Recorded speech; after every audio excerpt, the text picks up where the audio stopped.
Good evening and welcome to today's webinar brought to you by Sun Lawyers. We're a leading independent law firm that offers full range of legal services to property buyers and expats in Spain. My name is Richard Way. I'm an international property journalist and I'll be hosting the session today.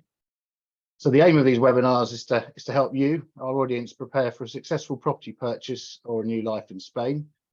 And as such, today we'll be focusing on the three most important aspects of any real estate transaction or relocation. So that's legals, financial things, financial planning and currency. We'll address the Spanish conveyancing process and the ways that Sun Lawyers can help you. Then we'll take a look at wealth management and taxation, finishing with guidance on currency transfers and getting how to get the best exchange rate when you're moving money between the UK and Spain. To do this, we're very lucky to have a panel of three experts online with us this evening, who you can see on your screens, each brimming with knowledge and experience. Hi, guys. Good evening. Hi. Just by way of a quick introduction, we've got Amy Stokes, who's a bilingual lawyer, who's part of the Sun Lawyers team. And she's based in Javier in the northern part of the Costa Blanca. Hi, Amy. Hi. Hi. We've got Matthew Edwards, who's a partner at the tax and financial advisory firm Blevins. He's got 20 years experience of working in the financial sector. Hi there, Matt. Hi, everyone. And last but not least, Matt Boyle from Place in the Sun Currency. Matt's a currency consultant, a senior currency consultant. He's got more than a decade's experience in the international payments industry. Hi there, Matt. Hi, everyone. So just how we're going to work this today, I'll be chatting to each panelist in turn. I'll let them introduce themselves first, and I'll be asking what I consider to be important questions, so we cover off all the key points that we think you should be thinking about. We want to make sure you get your own questions answered, though, if we don't talk about them. So use the Q&A tool on your dashboard. If you type your question in there, I can see it, and then I'll field it to the appropriate panelists. We'll take your questions at the end, so once each of them has spoken, just to make sure we get time for everyone, unless something is really relevant during a conversation, and I'll weave it in. So don't be shy. If you need to know something, I can guarantee someone else will as well, and your question will be useful for everybody. I will remind you of this at the end. This is being recorded, this session, so you'll be able to revisit it afterwards via a link that will be sent via an email or via the Sun Lawyers website. Okay, let's get down to the nitty gritty. Amy, hi Amy. We'll start with Amy. Hi. Hi there. Just tell us a bit about yourself. So you're born in Spain, live in Spain, bilingual, and how long have you been with Sun Lawyers now? So I have been in Spain now for 20 years, bilingual. I speak also Valenciano because that is a language that is spoken here in this area. It's predominantly, but it's obviously for the whole of the community of Valencia.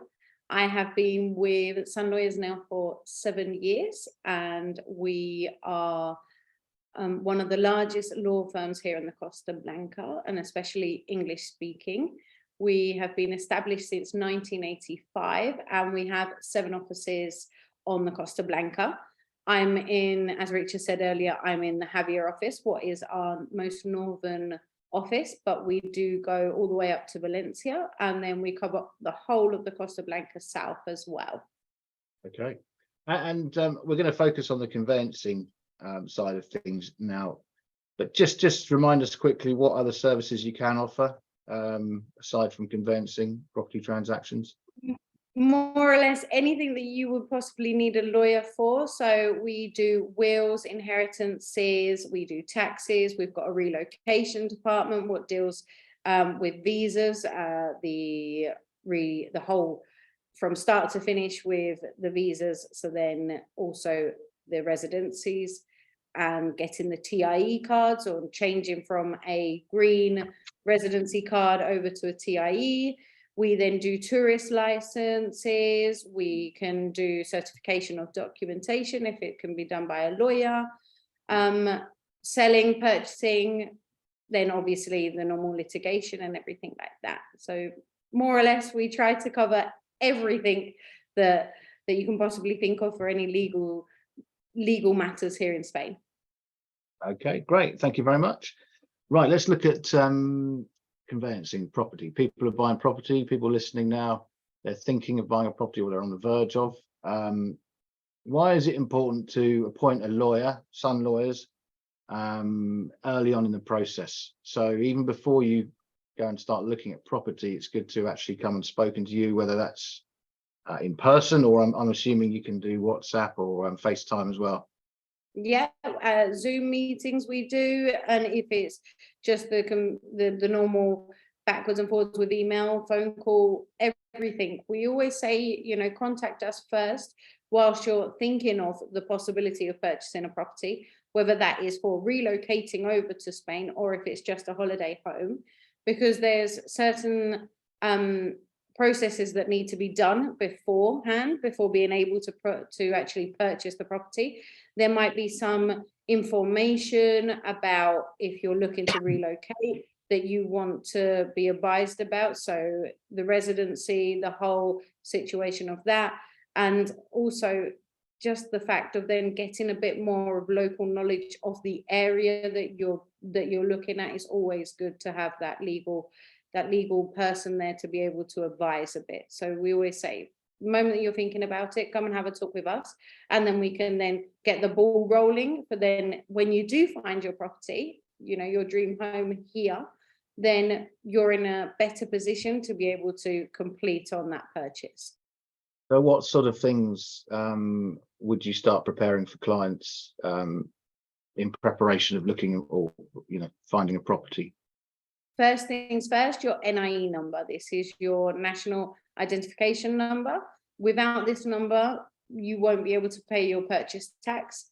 It's very important that we get this in place straight away so that you're in a better position for a quicker completion if required for that property. And what about things like bank account? Can you open bank accounts for people? We can do, for sure. Well, the other thing, I guess, is the power of attorney thing, because you can complete a purchase for someone without them ever coming to Spain, can't you? Because you can set up a power of attorney. Completely. We normally, I would say 9 out of 10 clients prefer to give us a power of attorney, so that then they do not need to be backwards and forwards in for anything with the purchase.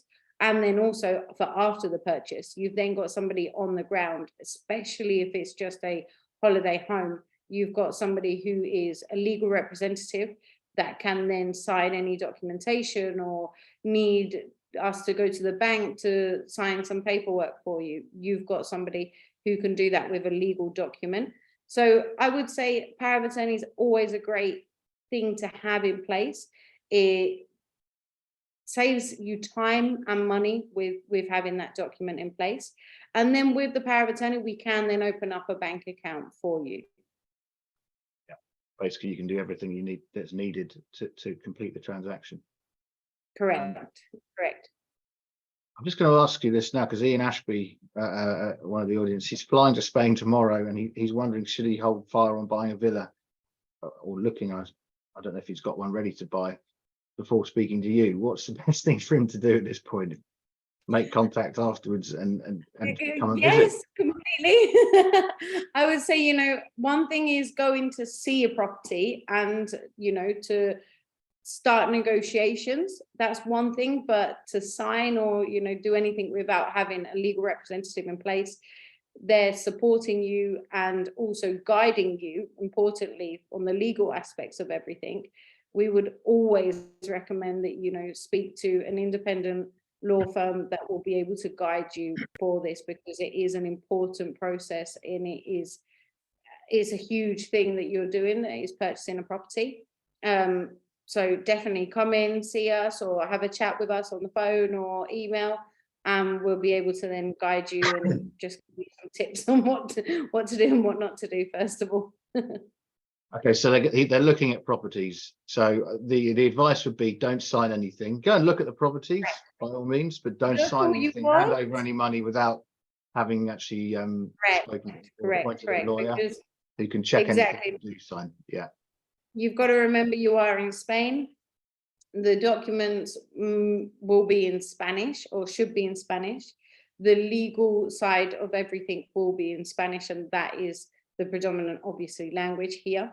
So you possibly won't know what you're signing. So this is also a really important way of saying, don't sign anything if you don't know what you're signing.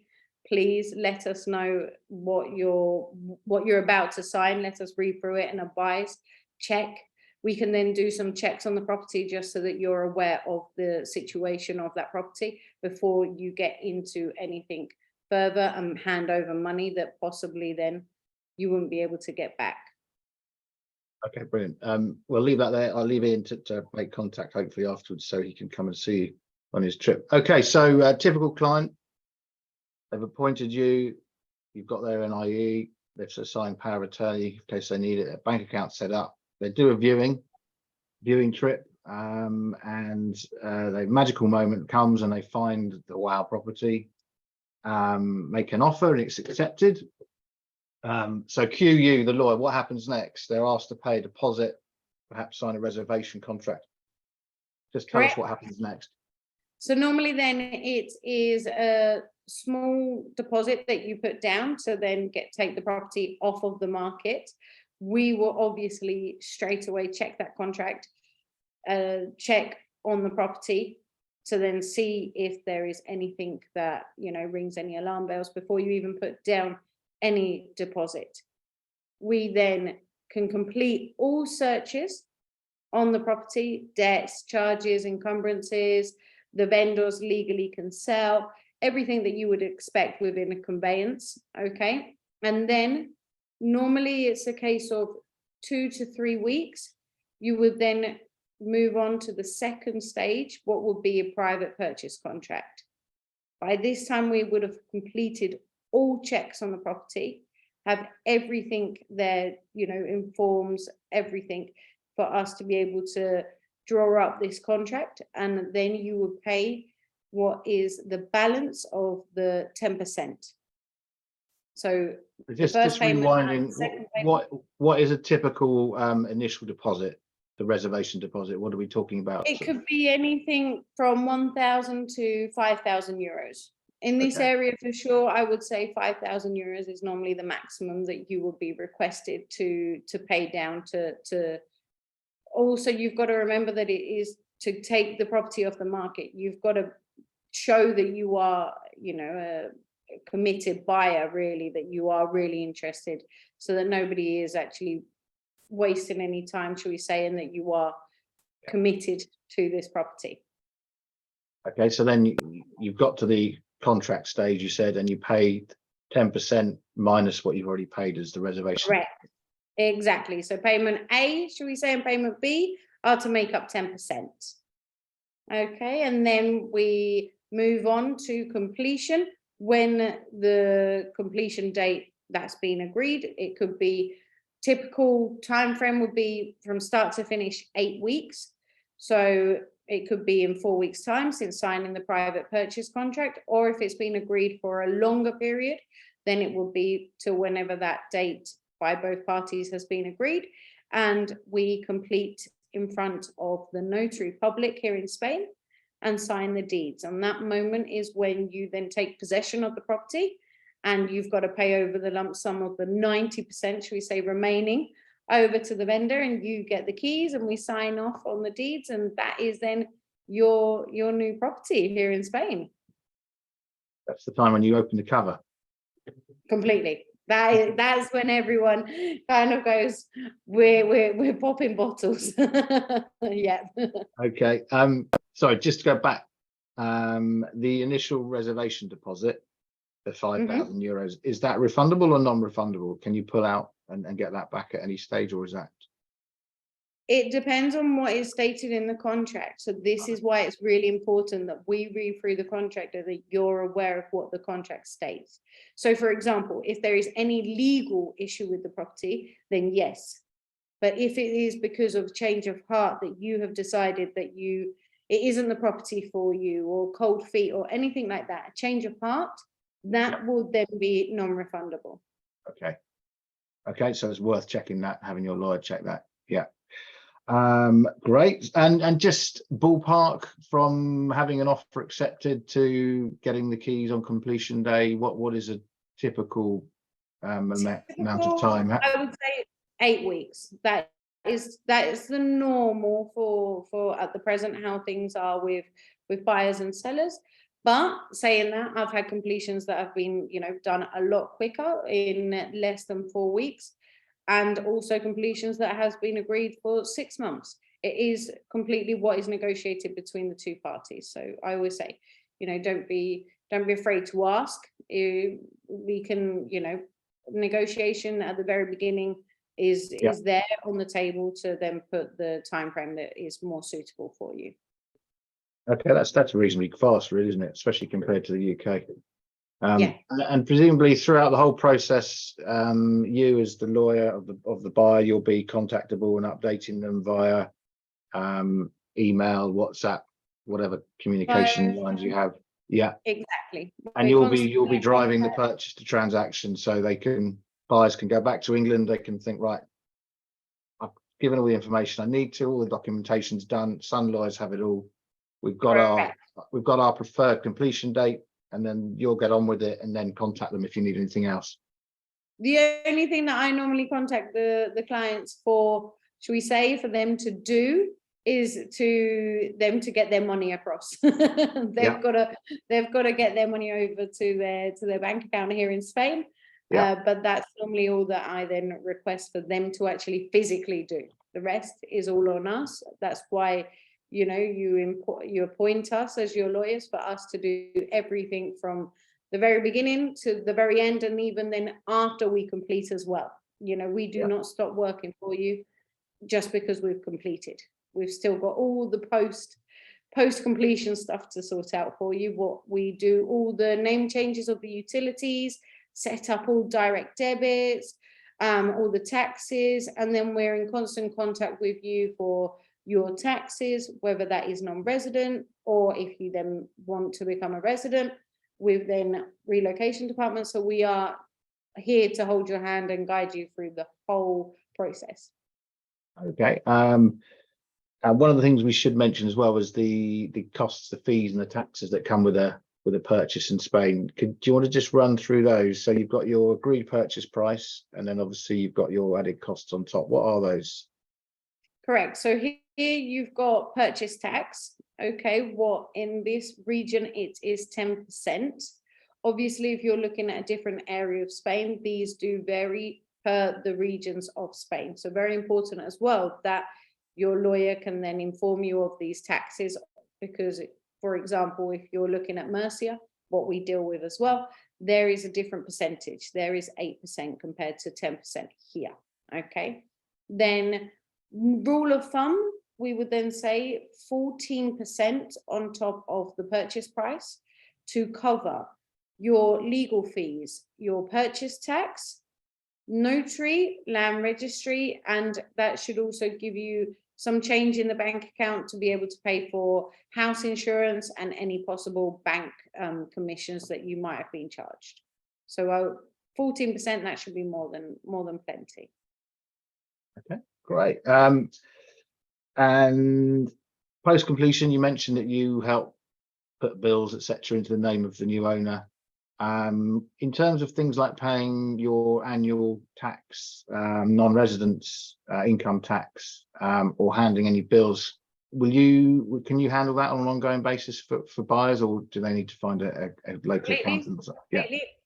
We've got the tax department, so they then, all clients that have purchased with us and are non-residents, so it's just their holiday home, we then contact you in the calendar year for the taxes, for your non-residence tax, and do the calculations for you, and literally we send it over to you in a breakdown, and then you can simply just make a transfer over for that amount of the taxes, and we then submit with your tax representatives as well. So we do everything for you all there.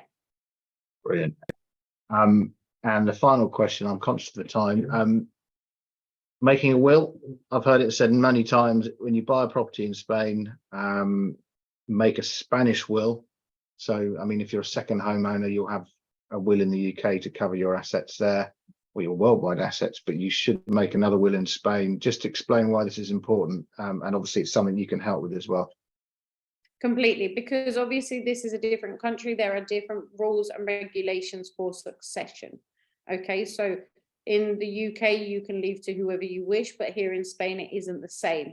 So we would then do a Spanish will for your Spanish assets, but we can make it be ruled under your law of nationality. So it's very important that we then are able to draft the will to your wishes for who you wish to then leave all of your assets if there was to, you know, that to happen and we need to apply the will. So it's also time effective and also cost effective to have the Spanish will in place, because otherwise we then have to get probate granted in the UK, all the documents translated, couriered over to Spain, apostilled as well, and it just makes things a bit more lengthy, and it's not a time that, you know, you want to be waiting on paperwork or things like that.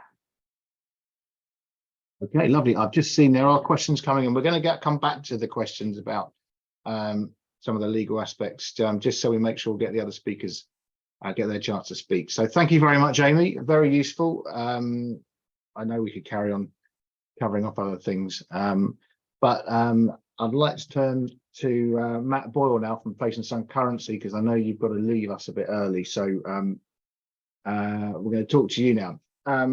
So Matt, you work for Place and Son Currency. Just tell us a bit about yourself and the Place and Son Currency itself, what it does, where you're based. Obviously, the brand is very well known. How long you've been with them, etc. Sure. So I'm one of the senior currency consultants here. There's about 6 of us, backed up by a team, a client services team. Essentially, what we do is we help people who are buying properties convert and transfer their money.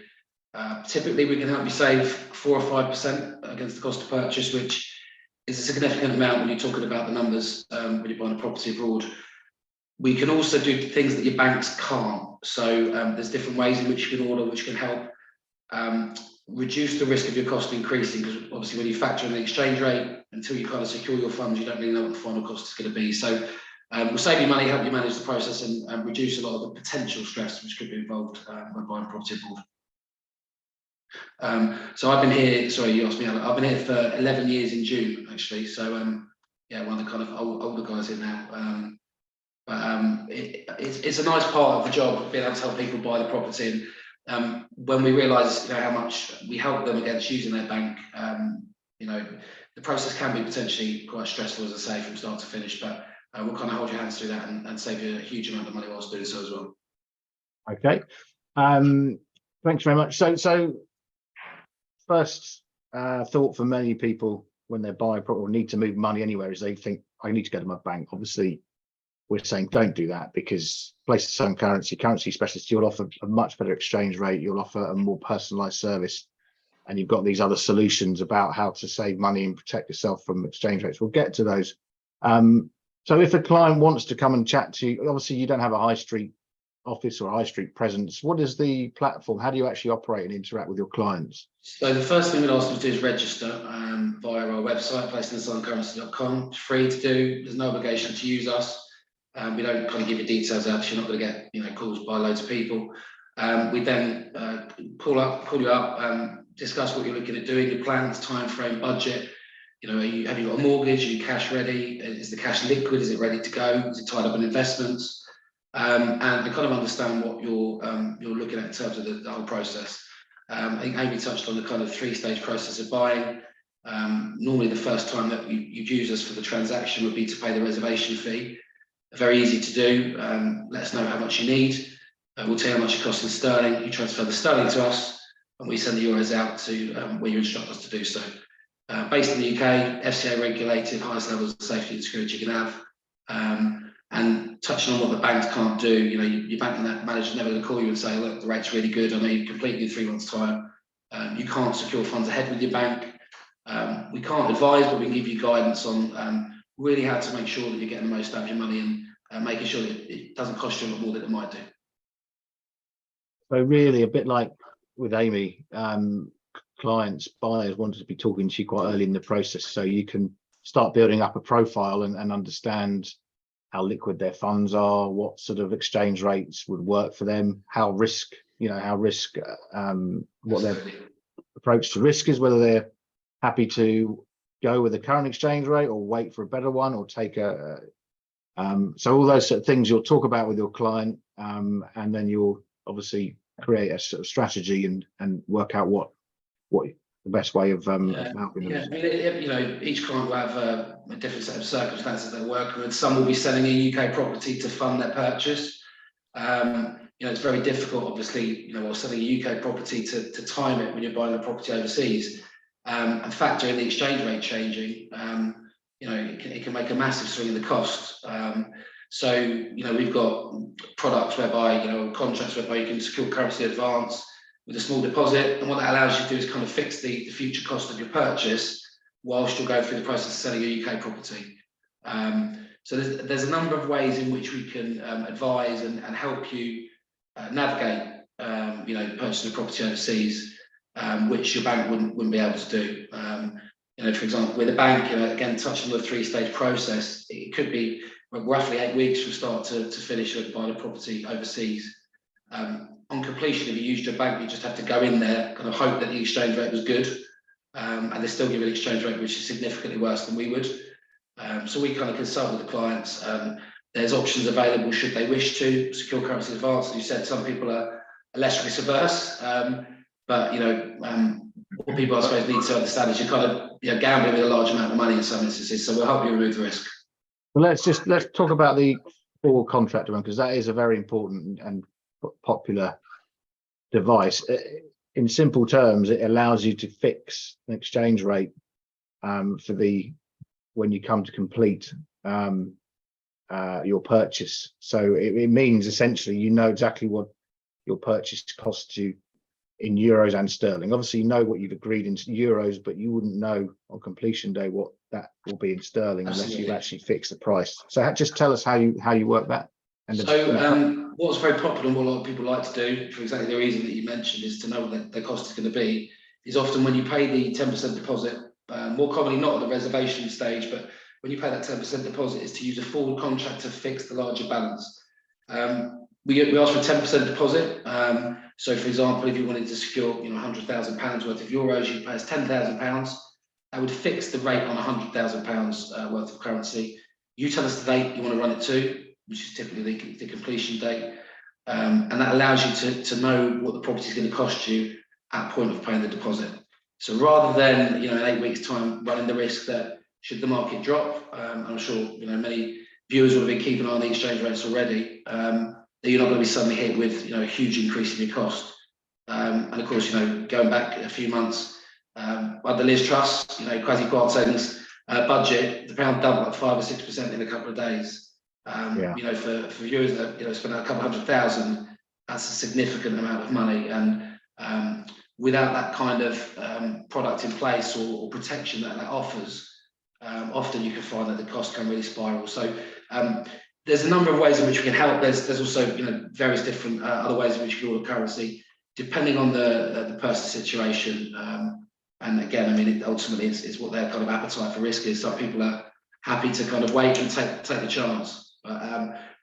What we'd advise, what we guide to is remove the risk, because it's a huge amount of money that you're kind of playing with. Okay. And you mentioned the other ways you can help clients achieve their target exchange rate. So you can do things like set, what do you call them, stop orders? Limit orders, stop loss orders, So they're working. Just tell us what they are.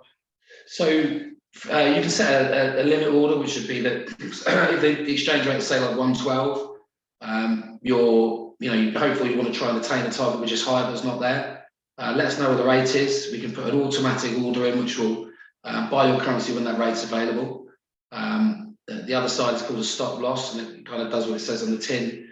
It stops the loss. So if the market drops, let's say, for example, you're working to a very tight budget, and if it was going to drop below a certain rate, you could proceed with your purchase, but you're kind of hopeful that it was going to go up. You can put a stop loss order in, and you can put 2 in each side, so to kind of ring fence your purchase. So if you wanted a rate of 115, but you couldn't let it lower than 111, we could put both of those in. And there's sort of variations within the various ways in which you could order as well. So, for example, if you had, you could do cost averaging or tranche trading. So if it was a significantly large purchase of, a few $100,000, rather than do all at once, you might decide to, break that down into chunks of 100,000, for example, and mitigate the risk. Okay. And what do you charge? Do you charge clients for using your? I know you said you can open a no obligation account, so you don't even have to use your services once you've opened that. But when you do use Placing Sun Currency to send money to Spain or back to the UK, I mean, how do you don't charge? Do you charge fees? Or? Well, in some instances we charge transfer fees, but on smaller amounts. So anything over 30,000, there are no fees. And actually, there are regular payment plans that we offer for the smaller amounts. Transferring your regular payments, your pension, for example, on a monthly basis, where you wouldn't pay fees in any case. We make our money off where we buy and sell the currency, so we're kind of high volume, low margin. When you register with us, in order to buy currency, you don't need to give us money on account. So you know what the rate of exchange is going to be before we secure it for you. We secure it, you've got a couple of days to pay us.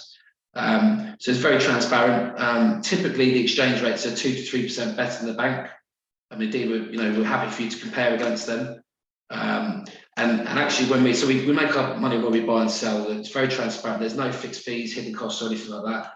And something worth mentioning is when we send to Spain, as a result of Brexit, that some of the Spanish banks can charge you because, of course, we're out of the EU now. So we operate an account within Germany. So when we send to Spain, it's actually received from a German account that we use. So there's no receiving charges the other side as well. We also split payments down below some of the banking thresholds where they can charge. So no fixed fees, no hidden costs, all very transparent. And in terms of speed of transfer, I mean, can you do sort of same day transfers, or is it out of your hands a bit? How does that work? We're very, very quick, actually. So for any payment processed before midday, it's there that afternoon. For any payment that's processed after midday, it's there the following morning. So extremely quick. In terms of ordering, so if you needed to place an order for currency, that can be done in a few minutes over the phone. We do require some compliance documents, fairly standard in the industry now. But in terms of processing the payment, very, very quick. When we send it, we'll give you payment receipts, so that can be provided to the relevant solicitors or agents to show that payments were made. So it's very, very easy. And as I say, that kind of hand-holding as well, the service that we provide alongside the saving, it really reassures people, when they're doing such a big thing like buying a property abroad, through the process that we're kind of holding their hands and make it a lot more stress-free. But so if I was out in Spain now and I've just seen a property, agreed an offer, and I need to send a reservation deposit, I've sent the contract to Amy. She's checked it. She said, right, we need 5,000 euros hitting our account so we can pass it on to the vendor. What would I do? Could I call you or email someone in the team in Placing Sun Currency, and then they would, if my sterling account wasn't credited, I could transfer sterling into your account, and then you would do the exchange and send it on, so it could happen. Absolutely, yeah. Quick phone call. In a matter of minutes, we can get it booked. Some clients will elect to deposit sterling with us ahead of the trip, so they can be even that fast, even faster on kind of moving the funds. Should they not proceed with the purchase, we just return the sterling. And given kind of who we are, we've got quite a wide network, obviously, of affiliates, agents, throughout the various regions. Often, because of the speed that we can move at, we can help secure a property faster than you might do in other circumstances, because by using us, we can inform the agent, the relevant solicitors, that the funds have been secured, they're en route. And of course, typically that's quite important, because properties are moving very quickly abroad at the moment. They're very, very popular. And it's going to be the one that everyone wants to buy, not the kind of, the shack in the middle of the country that, it's going to be the sought after property that you're going to need to move quickly on. And that can make a huge difference, as I say. So we can liaise with, solicitors, agents, lawyers to kind of help speed up the process and make sure you get your dream property. Okay. Okay. And finally, I know you've got to leave us shortly. It's not just the initial purchase that you can help clients with, is it? You can actually do you can set up regular payments afterwards. So if someone's servicing a mortgage, you can, and they're using sterling, you can do, you can set up regular payments, or sending a pension from the UK over to a Spanish account, you can do that as well. So it's smaller regular payments as well. Absolutely. So we've got a designated team that help deal with smaller payments, a designated bank account. It's really straightforward and easy to do. So we've got a main client account for kind of the bigger purchases, the kind of niche and ad hoc ones that are, what you might use for the property or paying an agent, that kind of thing. Paying your own account, we've got a designated client account you transfer your sterling to. We'd automatically convert it and send it onto your personal account each and every time it's received. We're here if you need us, but transfers doing it that way are free. It means that you can set that bank up on your banking app on your phone. One month you might send £500, you might not send any money for 3 or 4, you might send a couple of thousand, but it's really, really straightforward and easy to do. And indeed, you can still call us up, call the team up, should you wish to. But a lot of people just kind of use it to very easily send smaller money across, whether that be on an ad hoc basis or maybe setting up a standing order to keep their Euro account regularly topped up. And you send out e-blasts with updates on the currency markets and things. So you're trying to keep your clients up to date with what's happening with the currency markets as well, because it might influence them making a decision on when to send money. Yeah, absolutely. Yeah, I mean, we can't advise, but what we say is we give guidance, and that's due to sort of regulation. I mean, we write regular market reports, we send out newsletters. If you're registered with us, we'll understand kind of what rate you're trying to achieve, what time frame, that kind of thing.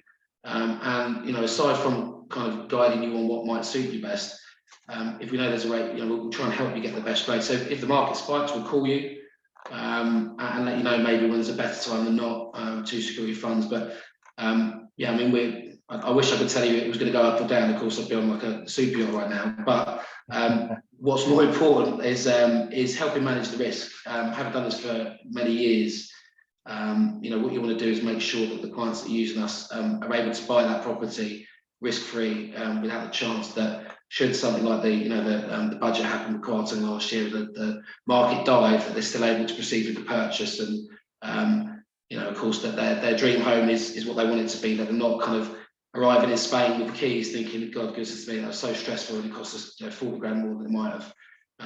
So really, what I try and do, having done this for a long time, is make the process easy, risk-free, and hold the hands from start to beginning, because it's a big thing that, of course, they're looking to do. Right. So really, you're saying your your ultimate aim here is to buy a house in Spain safely and successfully, not to try and beat the currency markets. Yeah, I mean, don't lose sight of that during the process. Absolutely. I mean, it's a weird thing because when you buy property in the UK or sell property at £1 a pound, you know what you're kind of in for when you start. Factor in the exchange rate, and you don't really know what it's going to cost until you secure the currency. And having done this, I'm very risk averse, and I advise clients not to take the risk. If you're going in for a property, the exchange rate at the time is what you're kind of used to. Take the risk out. You find that until you do, you're kind of dragged into this kind of gamble with hundreds of thousands of pounds unbeknownst to people. So my main goal is to make the process easy and help the clients secure that property, not to kind of advise you to spin the wheel and try and make a quick buck, because it's essentially a gamble. So it's very important to remove that risk. And unlike a bank, we can help you and hold your hand through that process. Okay. I'm going to answer this for you. Actually, there's a viewer who said we're Irish, and they use euros, so they don't actually need your service unless they've got income in a different currency. Or Philomena, I think that answers that for you. Unless they decide to buy outside, when the currency is not euros, yeah. Or you just want to have a chat with Matt because you. Yeah, well, I'm Irish, so. Thanks very much, Matt. Really appreciate that. I know you've got to get off now. Any other questions, they can come to you. Yeah, I was just going to say, I think an email's coming around with some information. Registering is free. You don't need to register. If you want to pick my brain anytime, feel free. You can find my details on the website. So, if you need me, just please get in touch. Great. Thanks very much. Thanks. Cheers. Matthew Evans, thanks for waiting. All right, last but not least, hopefully. I can see some lovely lovely pension questions coming in as well. So you're in for a treat. You know, people have waited. I'm very honoured. Thank you very much. Let's just start. Just tell us, like the others, just tell us a bit about yourself and how you've come to be in Spain. You know, your experience in financial services industry, and a bit about, of course, Blevins Franks and all the services that they can offer someone buying and moving to Spain. Okay, evening everyone. Yeah, I've been in financial services now for around about 20 years. I originally started off as a mortgage advisor. Always had the aspiration to move into financial advising, so I ended up working for a big high street bank. Started at branch level, moved up to their private banking arm. So in the end, I was advising their high net worth clients with assets between £2 and £5 million. So I feel I've got a really good scope of experience in financial advising, from sort of branch level and the more basic financial advice to the really complex advice that's needed when your estate sort of grows to a certain size.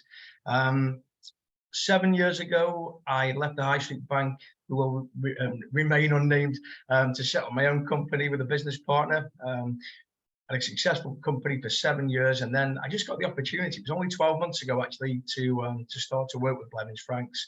So I made the exciting move with my wife, 11-year-old boy Jack, and our dog Rufus, to come over to Spain. So compared to the other two experts on the panel, I feel like I'm a little bit of a novice in terms of experience in Spain itself. Blevins Franks, though, have been around for 45 years now, just over 45 years. We've been in Spain for 30 years. We operate all across mainland Europe. So we've got a head office in London, a head office in Malta, and we've got other offices in Spain, France, Monaco, and Portugal, providing financial advice mainly to British expats. But there's no specific sort of rules around that, really. We can advise anyone pretty much living in mainland Europe. Okay, and where are you based? Where are you living, and where's your office? Out of interest. I live in a lovely place called Moraira, which is on the Costa Blanca. Oh, I know. Very nice. Our Yeah. office is about a 5-minute walk down the road from Amy's. Amy's closer to the beach. We're in the port area in Javier. Lucky you. I've been tomorrow and Javier. Very nice. Yeah. Yeah, it's fabulous. Yeah, I feel very lucky. Clients want to first approach you and start talking with you. They can do this without coming out to Spain. You can do it via FaceTime or Zoom or whatever, or phone call. Yeah, absolutely. We always sort of advocate getting in touch with us as soon as possible in your journey. Quite often speaking to clients 12, 18 months, sometimes longer, ahead of any sort of proposed to move to Spain. There's a lot of planning and preparation that goes into proper financial advice, and making sure that people do things in the right order.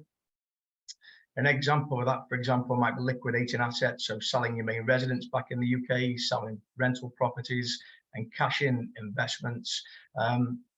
There's different implications once you become a Spanish tax resident. So the earlier we can speak to you, that's when we can start to put a strategic plan together, really, giving you that cross-border taxation advice to make sure that you do things in the right order, and it almost then avoids you falling into the Spanish tax trap, whereby people quite often contact us once they arrive in Spain. They're already a tax resident at that point, and they start asking questions about selling properties and liquidating assets, and that's when you can start to trigger tax that you aren't expecting over in Spain. So the timing of becoming a tax resident is quite important when you're moving, if you've got other stuff going on. Yeah, that's right. There's the standard sort of rule with the 183 days. You know, once you spend more than 183 days in Spain, there's the potential for you to then become a Spanish tax resident. There's other things that surround it as well. So quite often people time the move across so that in the first year they're not spending more than 183 days across in Spain, and that gives them time to put that strategic plan into place, liquidate their assets at the right time prior to becoming a Spanish tax resident. Okay. I mean, there might be some people listening here who think, oh, I've got a reasonably simple financial profile. Perhaps they've got one personal pension, or they have a state pension only, and some savings. Can you help everyone, do you think, or is there a typical profile that sort of that is really suited to sort of using your services, or do you think everyone, you know, you can help everyone in some way? we're happy to speak to anybody. Sometimes it will transpire that they don't actually need our services. Once we've sat down, we offer a completely free consultation initially. So we can sit down. It's a little bit of a fact-finding process, just to gather all the information about each client. And then we can come back to you with a bespoke plan at that point, which may or may not sort of lead to us giving you some kind of advice. I think from a client perspective, you don't know what you don't know. Sounds obvious, but I think until you sit down with people like myself, Amy and the other Matt, there may well be things that you're not aware of that can occur in Spain. So I think given the fact it's a free consultation, we almost say, why wouldn't you sit down with us really and go through that process and at least get the information prior to coming across? So one of the questions I've got is you've said you don't know what you don't know, but are there any sort of typical mistakes or misconceptions people have when they're moving to Spain, oversights, if you like? What are the typical ones or common ones that you see from British people? Ones where they regret either moving too early or not talking to you and thinking, I could have done that 6 months ago, a year ago, and that would have saved me that. It's doing exactly that. I think sometimes when people are making such a big move and leaving the UK, for example, to start this new life in the sun, there's so many other things that come with it. So schools for children and finding jobs and moving everything else across. They quite often have the opinion that we'll speak to a financial advisor once we're there and once we get settled. The downside then is, as I've said before, really, if you're a Spanish taxpayer, just as an example, you may have an ISA back in the UK, which people are normally aware ISAs carry a tax-free status. If you encash an investment ISA once you're a Spanish taxpayer or a Spanish tax resident, you can then be taxed on the gain that ISA has made. So there's certain things that are tax-free in the UK that don't fall under the double taxation treaty that the UK have got with Spain. So you can quite easily fall into that trap if you're not careful. Okay. Let's start looking at some of these, because pensions is another big topic. Something you're heavily involved in helping people. So there are some pension questions here. Let's just look at some of them. Here's one. I'm yet to retire. I've not yet moved to Spain, but I have several pensions. A defined pension, a local government pension, and a personal pension. The latter is the larger pot of money for the personal one. What are the main considerations or options, I suppose, for this person, Anthony, when he moves to Spain? Also, does Spain recognise the UK's ability to take 25% of your pension tax-free? So someone like that, different pensions, what sort of options would you typically present to them? Yeah, I can give you an easy answer on the latter question regarding the tax-free lump sum. The answer is no, sadly. Spain doesn't recognise UK tax-free lump sum, so there are taxable implications to taking that 25%. So the idea is you take that before you go then. Would that be the obvious suggestion for that, or would that not? Not always. It depends on the client. Each client's different, really. It's not always best advice to say everybody rush out and take your tax-free cash now from your pensions. I would definitely suggest that everybody sits down and let's have a look at their individual scenario before we start giving that kind of advice. An important consideration, I think, is that UK advisors shouldn't be advising you once you become a Spanish tax resident. UK financial advisor will know all about the UK tax system. Generally, they'll know absolutely nothing about the Spanish tax system, and that's where problems can occur. So I think an important piece of the advice that we give is sometimes consolidating UK pensions into a scheme that we can continue to give you advice on. So we have got a UK pension that we can consolidate funds into, and we can continue to advise on that, along with all other assets that are then moved across into Spain. People sometimes worry about the income. There are double taxation agreements in place between the UK and Spain, but that doesn't always mean that just because you've paid some tax in the UK on your income, you won't pay any more tax in Spain. There's different tax brackets, and sometimes if you're in a different or a higher tax bracket in Spain than you were in the UK, there's the potential for you to pay the surplus in tax when you're in Spain. So again, it's just a case of sitting down with each client, looking at their individual scenario and giving them some advice around it. Okay. Another question here, you might have already answered this in everything you've said. If I draw my pension in the UK and transfer it to Spain, will I be taxed twice? Or where will it be taxed, I suppose, and how do you avoid not being taxed twice? Yeah, so your pension paid back in the UK should be taxed at source, so it should be sort of received net of any sort of tax over there. That'll be a Just as state pension. We're talking about state pension here. state pension and personal pensions, yeah, they're all sort of taxed at source. So you normally settle your tax at a basic tax level anyway by the time that you received your income. Just as an example, if you're a 20% taxpayer, for example, in the UK, and you fell into a bracket of 22% in Spain, because the tax brackets in Spain aren't as simple as the UK. You've got your sort of non-rate taxpayers, 20%, and then 40% and an additional rate in the UK. If you fell into that higher tax bracket in Spain as a 22% taxpayer, you should only then be liable for the additional 2% tax in Spain. So you won't pay tax twice. Okay. Just as a ballpark, do British people who move to Spain, do they end up paying sort of comparatively the same amount of tax on their income in Spain, or do they end up paying a bit less, or is it hard to just depend on the individual? It is hard, yeah, it's hard to say. Depends on the individual. I say that the tax brackets in Spain start lower, so you start to pay tax at a lower level, but the actual percentages can be lower, but that moves up quite quickly. Every different autonomous region in Spain's also got different tax rules, which makes it even more complicated. So every client's different, every region of Spain's different, which is why it's really difficult to answer tax questions on a webinar like this. Really, we do need to sit down with the client and give them proper bespoke individual advice, really. Okay. I've got some questions here about income, property, rental income related. So there's two sides to this. There's you're a second homeowner, a holiday homeowner in Spain, so you're still a UK tax resident, UK resident. You will pay tax on your rental income from your Spanish property. Yeah, this might be one. Amy can help as well. So that you'll have to file a tax return in Spain and declare your taxable rental income every year. Is that correct? Yeah. Amy's Right. nodding that. Sorry, Yeah. sorry, I had it silenced then and I was trying to press it. Yes. Okay. For example, And what tax rates do you pay on that out of interest in Spain?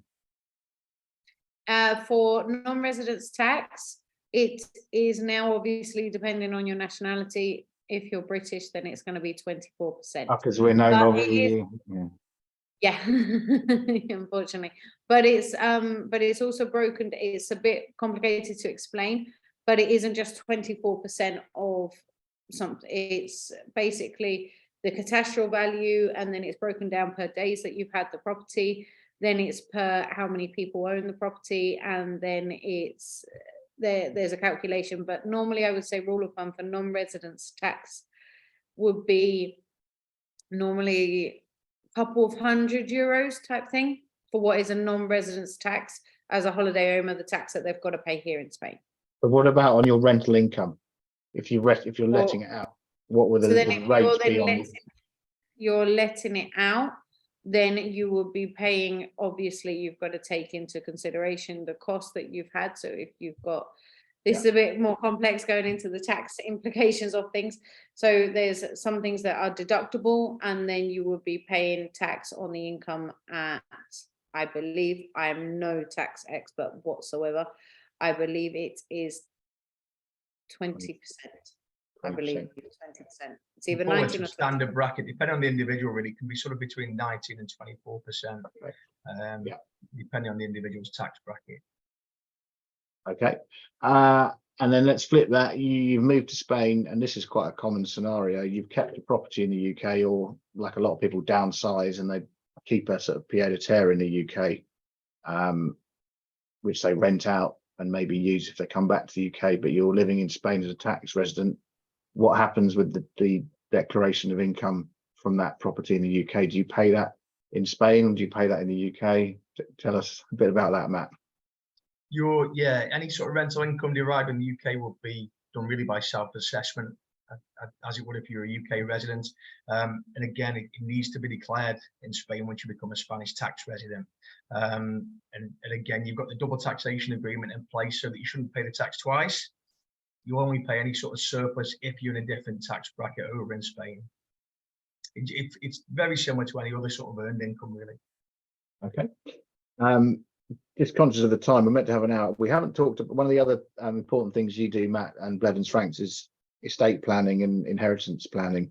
So what are the key things? I mean, someone needs to come to you if they live in Spain and they've got assets around the world, and think about, you know, how they're going to leave it to their who they want to. So what are the main things to think about in Spain? Yeah, it's completely different over in Spain to the UK. The first thing around inheritance tax that people need to be aware of is that it's the beneficiary that pays it, as opposed to the estate over in the UK. There can be implications between spouses as well, which is not in the UK. Quite often passes to like a second death payment, for want of a better phrase, almost. So in Spain, it is taxed on that individual when they first pass away. There's a lot of planning around inheritance tax to be done, really. So the important things are making sure that the assets sort of invested in the right way, first of all, the assets in the right place. So Spanish succession tax, as it's known, the asset needs to be invested outside of Spain, and the beneficiary needs to be outside of Spain. Otherwise, it would fully taxed under the Spanish succession tax regime.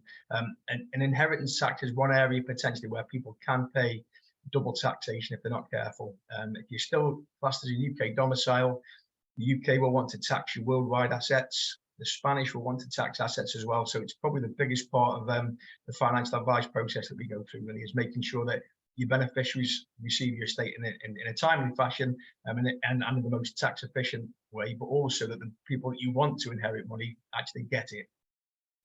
The reason I say that is because Spain has automatic inheritance rules, different to the UK.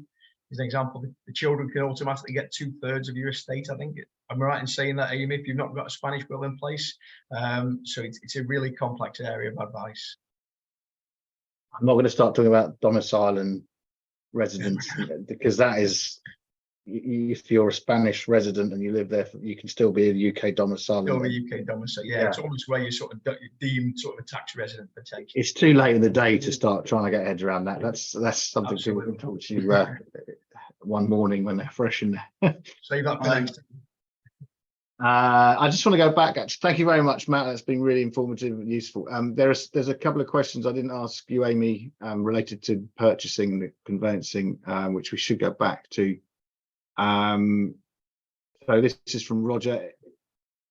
If you, the lawyer, find a problem with the seller's legality to sell, so there's a problem with the property or there's a charge or whatever, does that incur extra legal costs to start again on another property? So what happens if there is a problem?